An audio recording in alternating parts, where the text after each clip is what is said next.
Olá pessoal, nesse vídeo eu vou falar sobre aspectos gerais da adubação de cafeeiros, segundo a recomendação da quinta aproximação. A necessidade de nitrogênio, potássio e enxofre ela depende da produtividade esperada. Então esta produtividade ela precisa ser compatível para que a gente não acentue a bienalidade do cafeeiro. Então a quinta aproximação, para reduzir essa questão, eles indicam que em ano de safra baixa e a produtividade for menor do que 50% da safra alta, a previsão de safra para adubação ela deve ser baseada na média da produção entre o ano de alta e baixa. Vou dar um exemplo. Num ano que tem uma produção alta de 65 sacas por hectare e no ano seguinte que a produção ela é de 22 sacas por hectare, ou seja, 22 sacas por hectare, ela é menor do que 32 sacas, que é 50% de 64 sacas da safra alta. Nessa situação, então, eu não utilizo 22 sacas por hectare para entrar na tabela. Eu vou utilizar o que? É o 64 mais o 22 dividido por 2, ou seja, eu vou fazer uma média da safra alta e da safra baixa. Então eu vou utilizar 43 sacas por hectare. É como se a lavoura estivesse para produzir 43 sacas por hectare, no entanto, ela está com uma carga pendente de apenas 22. Qual que é o objetivo disso? É de eu aumentar a quantidade de nutrientes, melhorar o crescimento dessa lavoura e não deixar que ela fique oscilando entre alta e baixa produtividade. É uma forma da gente amenizar essa questão da bienalidade. Um outro aspecto, a adubação de nitrogênio e potássio, ela pode ser fechada em qualquer situação com ureia ou com adubo NK 1 para 1, como o 250025. E não por acaso esses são os fertilizantes mais comuns nas regiões cafieiras. O uso de adubos orgânicos também pode ser utilizado e considerar os nutrientes nele contido. Se eu for aplicar, por exemplo, uma fonte de palha ou esterco que não esteja curtido, que não esteja estabilizado microbiologicamente, o interessante é que eu faça essa aplicação sobre o solo, para não ter risco de comprometer aí a nutrição com nitrogênio principalmente, certo? Então, palha ou esterco não curtido sempre na superfície, bem espalhado debaixo ali na projeção da saia do cafeeiro. Nós podemos parcelar então as adubações de 2 até 4 vezes, com intervalos aí que variam de 40 a 60 dias, que vai no período chuvoso de outubro a março, todos os anos. Então, essas adubações de 2 a 4 vezes vai depender muito da dose, né? Se eu tiver uma dose menor, eu posso fazer 2 aplicações. Se for uma dose maior, mais pesada, com uma lavoura com uma carga pendente maior, eu tenho que dividir mais para garantir o fornecimento de nutrientes. Bom, já em solos que apresentam já uma fertilidade um pouco mais alta, né, como CTC a pH7, pH diferentes da faixa adequada, né, por exemplo, de 7 a 10 e de 5,5 a 6, deve-se observar então as relações e a participação das bases trocáveis em relação a CTC a pH7. E a CTC a pH7 é o tesão que tem na amostra de solo, tá? Então, o cálcio ele deve estar em torno de 60% a 70% na CTC, o magnésio de 10% a 20% e o potássio de 2% a 5% na CTC. Bom, quais são as doses então que eu vou utilizar para adubação de nitrogênio, potássio e enxofre? Então veja nesse quadro aqui que existe uma relação entre a produtividade esperada, a dose do nitrogênio, o teor de potássio no solo e de enxofre no solo. Essa tabela eu fiz uma adaptação da quinta aproximação, vocês vão ver lá na quinta, que ela é ligeiramente diferente. Essa adaptação eu fiz aqui justamente para fazer essa apresentação e para ficar mais fácil o entendimento também. Então nós percebemos aqui que a dose de nitrogênio ela varia de 200 até 450. O mesmo acontece também para o potássio, porém a variação é maior, que vai de 0 até 450 de acordo com os teores de potássio no solo. Para o enxofre, considera-se que teores menores do que 10 mg por decímetro cúbico, eu devo aplicar em torno de 1/8 da dose de nitrogênio. Então aqui eu já fiz o cálculo, certo? Então 1/8 de 200 está em torno aí de 25 e assim por diante. Eu fiz essa outra coluna. A dose máxima, reparem que é 450. Além disso, o café não responde mais à adubação com potássio e nitrogênio. E então não faz sentido eu fazer aplicações maiores do que essa dose de 450 kg por hectare ano. Bom, para fósforo, a gente já utiliza essa tabela, né, onde eu vou relacionar ou argila ou fósforo remanescente com o fósforo melich, tá? Que é esse interior aqui. E agora também entra a produtividade. Então, novamente, eu tenho faixas de produtividades aqui que variam de 0 até mais de 60 sacas por hectare e uma dose de fósforo que varia aí de 0 até 80 quilos por hectare ano, tá? Então, esse quadro aqui é muito parecido com a adubação de plantio, porém os valores são diferentes, tá? Então, eu faço essa interpretação aqui. Por exemplo, uma coisa importante, esse fósforo ele pode ser feito numa única adubação. Eu posso fechar toda a demanda de fósforo lá em agosto, setembro, de preferência antes da florada, para a gente ganhar aí, né, para a planta ter energia suficiente para esse momento de floração. Então, essa é uma recomendação.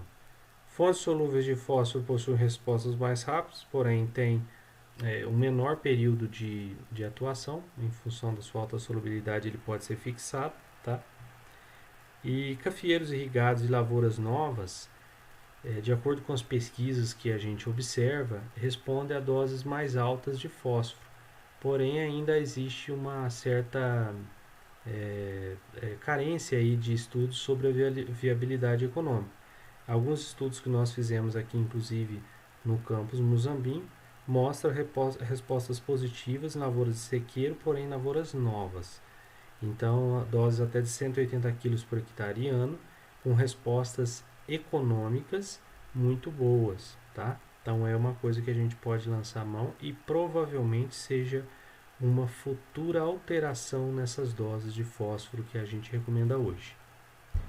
A adubação com micronutrientes, na quinta aproximação, ela mostra esse quadro aqui, mas é importante frisar que as doses são para aplicação via solo, tá?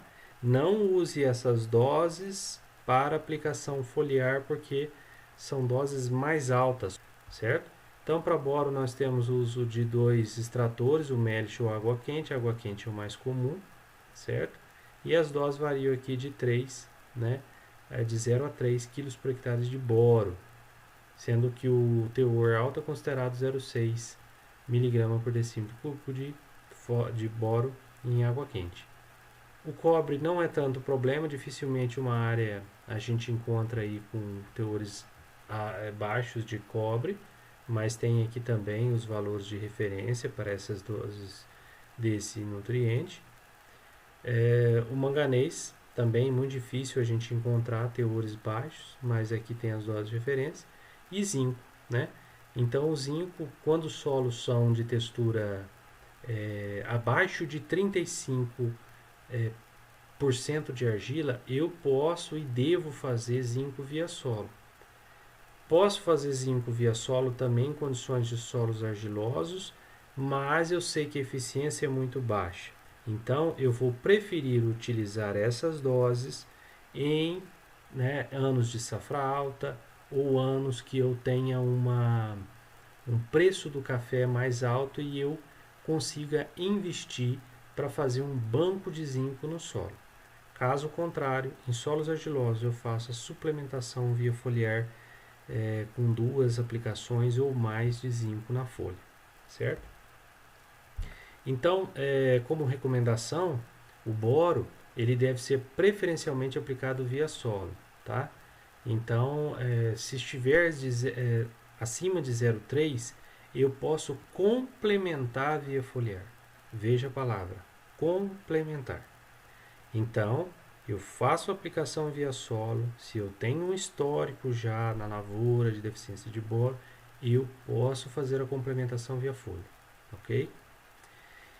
Então, como eu falei, solos argilosos com mais de 35% de argila, a eficiência de uso do zinco é menor, então prefere-se a aplicação foliar desse elemento, por ser mais econômico.